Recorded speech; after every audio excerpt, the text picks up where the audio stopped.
three things here, but ultimately what hasn't changed is the way people learn. We remain very much the same anatomically as we've always been for about 250,000 years. So what hasn't changed is that our brain still remains a supremely effective survival mechanism. That's why we're so good at being a dominant species on this planet. You might say we're making a bit of a mess of it, but we've spread all over the world, and we've been, at least from that point of view, very effective. Our ability to learn and communicate is what's done that, whereas our brain is a survival mechanism. People are still people as well, and I'll come back to what I mean about that. And we are more than just learning machines. That's rather important. So the idea that the brain is some sort of supercomputer is a poor analogy. We're actually much more subtle than that. When I talk about the brain being a survival machine, there are countless experiments that show that when we learn things, we learn them in a way that is useful for our survival. That's what I mean, brain being a survival mechanism. Here's one experiment, just one of hundreds I could cite. Smith, Bjork, and Glendale. It's quite a famous experiment, the variation effect from 1978.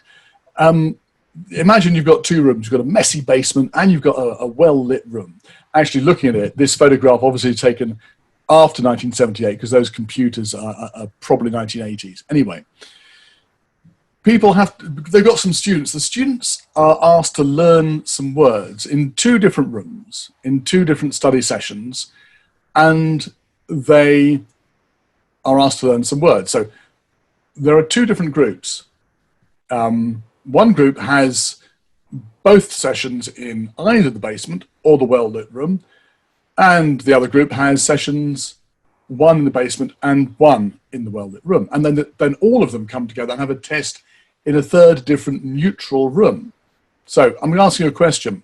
You can answer in the chat area. Who recalls better the words they've been asked to learn? Is it the group that was that has two sessions in two different rooms? Or is it the group that has two sessions in the same room? This is just basic experimental psychology, but it's a well-reproduced answer, and Smith has gone on to reproduce this many times in different ways, and also other people have. And they've also replicated it online.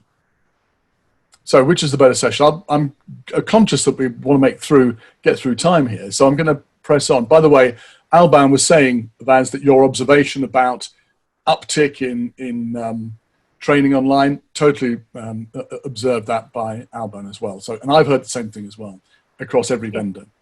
So the answer to the question, two sessions in two different rooms.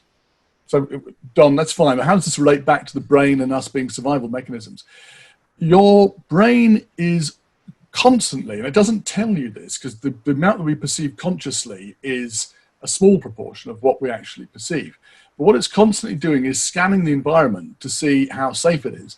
If it sees something, in this case, words that it want you to learn, that are different to the normal surroundings, and it sees them in two different environments, that represents something significant. It's a change that is consistent over two different environments. Who knows? Perhaps that's a tiger that's in the grass and on the plains. You better take notice of it. So the brain is constantly checking the world out. There are lots of ways in which I could illustrate this. By the way, this replicates online. If you want people to learn something, it's a really good idea to have a background that changes when you give people the content, because it excites that part of the brain that's looking for difference. So we are learning machines, but we are also more than learning machines. And I really don't want... Sai puts it very well in the chat. Thank you very much. You've expressed it superbly. I don't want to pretend that we are some sort of supercomputer. We are much more than that. We're more than just learning machines. This is a classic example, nudging people, using behavioral economics or behavioral trickery to get people to do things. You're familiar with the idea. You go into a hotel, and this is Goldstein et al., and the slide deck has got all the references at the end. You go into a hotel, and the standard environmental message is, hey, show your respect to the planet. Don't ask for fresh towels every day. Fine. There's an alternative message, which is what's called the descriptive norm message. In other words, suggests that there's a norm of behavior that you should adhere to. Join your fellow guests in helping save the environment. And it goes on. It's describing the fact that other people are doing this thing.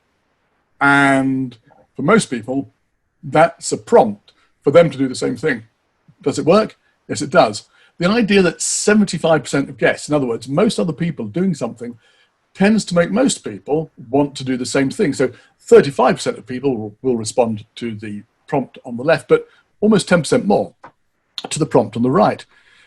We are easily influenced, in other words, by quite subtle things. Another example is Barg et al.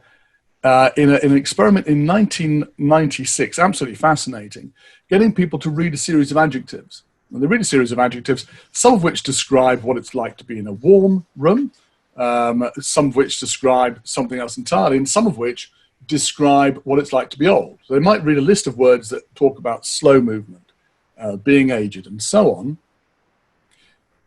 These different groups, when they come out of the experimental room, their pace as they walk down the corridor is tracked. And guess what? The people who've read a series of adjectives about what it's like to be old actually walk more slowly. Now, there are questions about the reproducibility of this particular experiment, but there are lots of ways in which this sort of what's called priming behavior is exhibited in people. You set people up in one way, subsequently they behave in a particular way. So that's not a machine, that's not us learning, that's us adapting to our environment for some social norm. There's an awful lot behind this. And I'm going to later on talk about why that's really important for learning. But